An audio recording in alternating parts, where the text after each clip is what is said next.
یاد وہ چیز دلائی جاتی ہے جو انسان بھول جاتا ہے. تو اس سے پتہ چلتا ہے کہ ہم لوگ اپنی اوقات بھول چکے ہیں. اوقات یاد کیا دلائی ہے اللہ نے؟ سادہ لفظوں میں کہ ہم نے تمہیں جس چیز سے بنایا ہمیں معلوم ہے. کیا مطلب؟ تم اپنی اوقات بھول جاؤ گے لیکن ہم تمہاری اوقات نہیں بھولیں گے. ہمیں پتہ ہے تم تو بھول جاؤ گے اپنی اوقات، لیکن چونکہ بنایا ہم نے ہے تو ہم تمہاری اوقات کیسے بھول جائیں بھائی؟ ایک غلیظ اور گندے پانی سے اللہ نے ہم سب کو بنایا ہے. میں اکثر ایک بزرگ کا واقعہ سناتا ہوں نا. ایک بزرگ سے کسی بادشاہ نے بول دیا کہ وہ بزرگ بادشاہ کے سامنے کوئی حق بیان کر رہے ہوں گے، انہوں نے بول دیا تو نہیں جانتا میری اوقات کیا ہے، یعنی تو مجھے جانتا نہیں ہے، میں بادشاہ ہوں تو مجھے جانتا نہیں ہے. تو بزرگ نے کہا میں بہت اچھی طرح سے جانتا ہوں آپ کو. یہ کیا جانتا ہے؟ ان کا خیال تھا بزرگ کہیں گے آپ بہت طاقتور ہیں، آپ بہت پاورفل ہیں، آپ کی تو ڈنکا بجتا ہے پوری دنیا میں. تو بادشاہ نے بولا کیا اوقات ہے؟ انہوں نے کہا بھائی ماضی بھی آپ کا پتہ ہے مجھے، آپ کا حال بھی پتہ ہے، آپ کا فیوچر بھی مجھے معلوم ہے. ماضی یہ کہ غلیظ پانی تھے، غلیظ جگہ سے نکلے، غلیظ جگہ پہ گئے اور حیض کے گندے خون سے بن کے غلیظ جگہ سے دنیا میں آئے. ان جگہوں سے آئے جہاں سے گندگی نکلتی ہے. ہماری انٹری بھی دنیا میں دیکھو کس راستے سے ہوئی ہے. کوئی بندہ امریکہ جا رہا ہو، کینیڈا جا رہا ہو یا پاکستان آ رہا ہو، دو طرح کی انٹریاں ہوتی ہیں. ایک عام سادہ لوگوں کی انٹری ہوتی ہے، آئے لائن میں لگے، ایسا ہی ہوتا ہے نا، لائن میں لگے، پاسپورٹ کی لائن میں، لمبی لائن میں، امیگریشن آفیسر نے ٹھپا لگایا، چل بھائی نکلو نکلو، اشارہ کر رہا ہوتا ہے جاؤ بھائی دوسروں کو بھی آنے دو. پھر آپ لیگیج کی وہ جو پٹی ہوتی ہے اس میں گھنٹوں کھڑے رہے، ٹیگ دیکھتے رہے ایک ایک کر کے کہ میرا ٹیگ اس میں کون سا ہے. اس کے بعد پھر آپ باہر آتے ہو، ٹیکسی پکڑی، رکشا پکڑا، جو بھی آپ نے. یہ بھی ایک اپنے ملک میں انٹری کا ایک طریقہ ہوتا ہے. ایک طریقہ تھوڑا وی آئی پی لوگوں کا ہوتا ہے، ان کو وی آئی پی پروٹوکول مل جاتا ہے.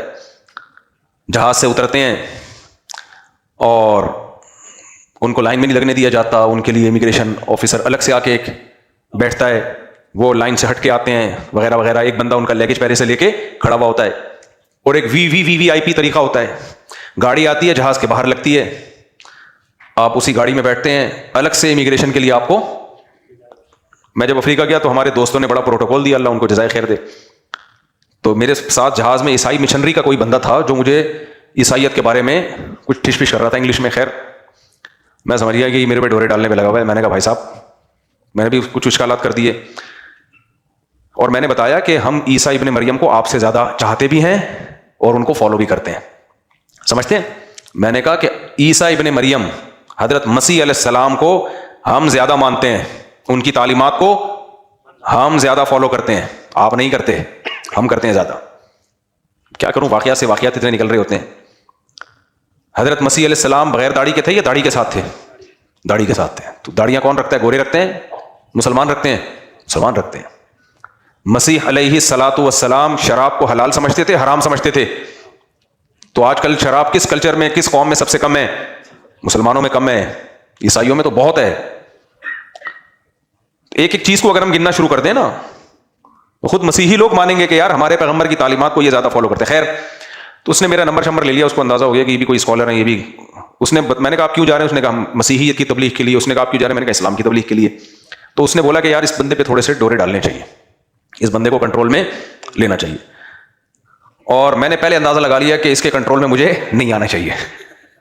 دونوں اپنے مائنڈ میں کھوپڑی میں چلا رہے ہیں نا.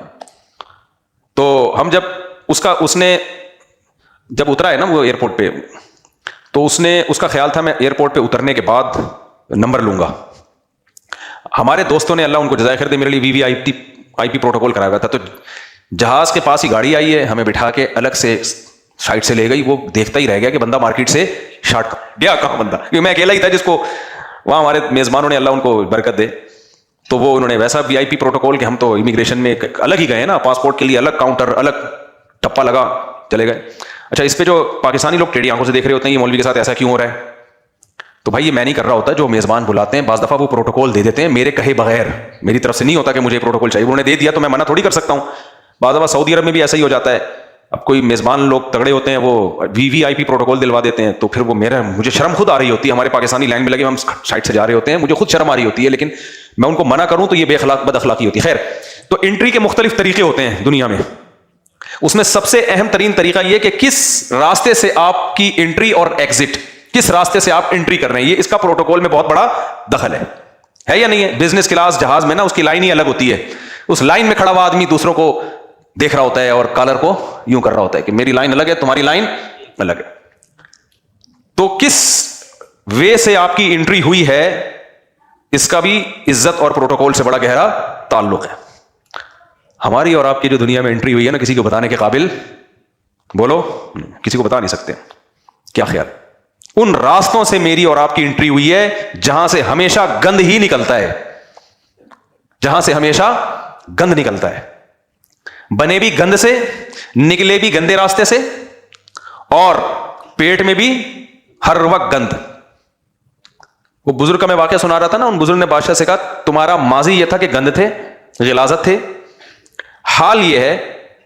اب ان بزرگ نے جو کہا وہ تو کہا, میں اپنے الفاظ میں اس کو ذرا ایکسپلین کرتا ہوں. ہماری باڈی میں جتنے سوراخ ہیں نا, کبھی کسی سے خوشبو نکلتے ہوئے دیکھی؟ مشک و عنبر کی نہریں بہ رہی ہوں کان سے, ہم جب کان میں گھمائے ماچس کی تیلی تو اود نکلی ہو اندر سے, کبھی ایسا ہوا ہے؟ آپ اپنے کان میں یوں گھما کے کسی سامنے والے کے سامنے وہ تیلی کو یوں کریں, وہ کہے گا یار گند کو ہٹاؤ میرے سامنے سے, یہی کہے گا نا. آپ کہو گے میں بہت مبارک ہستی ہوں, میں ایک عظیم انسان ہوں, گند کہاں سے نکل سکتا ہے میرے اندر سے, یہ کہہ سکتے ہو آپ نا. کبھی ایسا ہوا ناک میں انگلی گھمائی ہو آپ نے اور جب باہر نکالی ہو تو خوشبو کے بھبوکے آئے ہوں ہیں؟ آنکھ سے بھی آنسو نکلتے ہیں, وہ بھی کسی کے لگا دو نا اگر یوں کر کے, وہ غصہ کرے گا بھائی اپنی گندگی مجھے کیوں لگا رہا ہے تو. ناک سے بھی گند, منہ سے تھوک, بلغم. یقین نہ آئے وضو خانہ دیکھا کرو, نمازیوں میں مینرز بہت ہیں الحمدللہ. مسجدوں میں نمازیوں کے مینرز دیکھنے ہو یار, بلغم پھینکنے کا بھی کوئی طریقہ ہوتا ہے نا. ایسے آخ کر کے تھوکتے ہیں کہ وہ دیوار پہ جا کے چپکتا ہے. بتانے میں گھن آ رہی ہے تو سوچو جب یہ عمل انسان اپنی آنکھوں سے دیکھتا ہے کتنی گھن آتی ہے. تو وہ ایسے چپکایا ہوا ہوتا ہے انہوں نے. تو منہ سے کیا نکلتا ہے؟ گند. ناک سے کیا نکلتا ہے؟ گند. پسینہ, وہ بھی تھوڑی دیر میں کتنی اسمیل آنے لگتی ہے اس پسینے میں. اور جو راستے گندگی کے ہیں وہ تو ہیں ہی گندگی کے راستے. کوئی ایک سوراخ ہماری باڈی میں ایسا نہیں ہے جس سے آج تک کچھ کبھی اچھا نکل کے آ گیا ہو. کیا نکل کے آیا ہو؟ کچھ اچھا. اور جو پیٹ ہے وہ تو ہے ہی بطن, وہ تو ہے ہی گندگی کا مجموعہ. اس سے تو صرف ایئر اگر پاس ہو جائے نا, وہ کچھ لے کر آتی ہے کہ آدمی سوچتا ہے کہ ہوا میں اتنا ہے, اوریجنل میں کیا ہوگا. ہوائیں ایسی آ رہی ہیں تو جو جہاں سے گزر کے آ رہی ہیں وہ کیسا ہوگا. یہ ہم سب کی کیا ہے, بولو نا, اوقات. تکبر جچتا ہے انسان کے اوپر, میں بکواس کرتا ہے بیٹھ کے. ہمارے حضرت فرمایا کرتے تھے مفتی رشید احمد صاحب رحمہ اللہ تعالی کہ تکبر ہمیشہ پرلے درجے کا بے وقوف آدمی کرے گا. دیکھو وقار اور تکبر میں فرق ہے. شریعت چاہتی ہے ہم پر وقار رہیں, پر وقار. وقار ایک الگ چیز ہے, تکبر, وقار ظاہری کیفیت کو کہتے ہیں. اب کہیں آپ نے تواضع پہ بیان سنا کہ ہمارے پیٹ میں گند, ہماری ناک میں گند اور ہر وقت گند, تو آپ تواضع آپ میں اتنی آ گئی کہ اب آپ میں وقار ہی ختم, اوٹ پٹانگ حرکتیں کر رہے ہو, گالیاں منہ سے نکال رہے ہو, کوئی شائستہ بات ہی نہیں کر رہے, کوئی مینرز ہی نہیں ہے. آپ کہہ رہے ہم تو ہیں ہی گندے, ہم تو ہیں ہی بھنگی, ہم تو ہیں کیا ہے چمار, ہم تو ہیں ہی غلیظ, ہم تو ہیں ہی کھٹیا. میں بتا رہا تھا نا کا بیان چل رہا تھا مولانا کا, وہ تواضع پہ بیان کر رہے تھے, ہم لوگ بھی بیٹھے ہوئے تھے اس میں. تو میں کسی کالج کے لڑکے کو لے کر گیا جو بیٹھتا نہیں تھا زیادہ مولانا ٹائپ کے لوگوں میں. اب وہ تھے بھی صوفی جو بیان کر رہے تھے. اس کالج کے لڑکے کو میں لے گیا, اس نے کہا یار یہ صوفیوں کے بیان میری سمجھ میں نہیں آتے. میں نے کہا یار کچھ اللہ اللہ سیکھو. وہ تواضع پہ بیان کر رہے تھے, تو انہوں نے تواضع پہ بیان کرتے ہوئے کہا دیکھو ہم سب کو اپنے آپ کو کافروں سے بھی بدتر سمجھنا چاہیے. تو یہ مجھے دیکھتا ہے بھائی ہم لوگ کافروں سے بدتر ہیں. میں نے کہا مطلب ان کا یہ ہے کہ ہو سکتا ہے ایمان پہ موت واقع نہ ہو, اور اس کی ایمان پہ تو فیوچر کے جس کو اصطلاح میں کہتے ہیں کہ ما یعولو الیہ کے اعتبار سے, یہ تو گاڑا لفظ ہو جائے گا, یعنی ہو سکتا ہے مستقبل میں معال کے اعتبار سے, یعنی فیوچر کے اعتبار سے ہو سکتا ہے وہ ہم سے اچھا. تو یہ مطلب ہے اس کا. انہوں نے کہا اچھا چلو ٹھیک. انہوں نے اگلا جملہ کہا کہ اپنے آپ کو ہمیں جانوروں سے بھی بدتر سمجھنا چاہیے. اب یہ مجھے دیکھ رہا ہے ہم لوگ جانوروں سے بدتر ہے. میں نے کہا بھائی اگر اللہ نہ کرے بد اعمالی پر موت ہو گئی, کفر پہ موت ہو گئی, تو ہم تو جانوروں سے بدتر ہی ہیں. اولئک کالانعام بل هم اضل. قرآن کہتا ہے یہ جو برے لوگ ہیں یہ تو جانوروں سے بھی بدتر ہیں. تو کہہ رہے ہم تو برے نہیں. میں نے کہا ہو سکتا ہے بھائی کوئی ایسی برائی ہو, میں تعویل کر رہا ہوں نا, میں تعویل کر رہا ہوں تاکہ یہ بیان سنیں. اگلا جملہ انہوں نے کہا کہ بلکہ ہمیں اپنے آپ کو گدھے گھوڑوں سے بھی بدتر سمجھنا چاہیے. تو میں نے کہا وہ جانور میں گدھے گھوڑوں کی مثال, میں بھی تو گدھے گھوڑوں کی مثالیں دیتا ہوں نا. گرل فرینڈ بوائے فرینڈ کا جو ریلیشن ہے ایسے جیسے گدھے گھوڑوں کا, تو یہ ایگزامپل ہے. انہوں نے کہا ہمیں اپنے آپ کو خنزیر سے بھی بدتر سمجھنا چاہیے. وہ کہہ رہے یہ کیا ہو رہا ہے, میں کہہ رہا ہوں دیکھو یار اگر اعمال پہ موت نہ ہوئی تو خنزیر سے بھی بدتر تو ہوئے نا.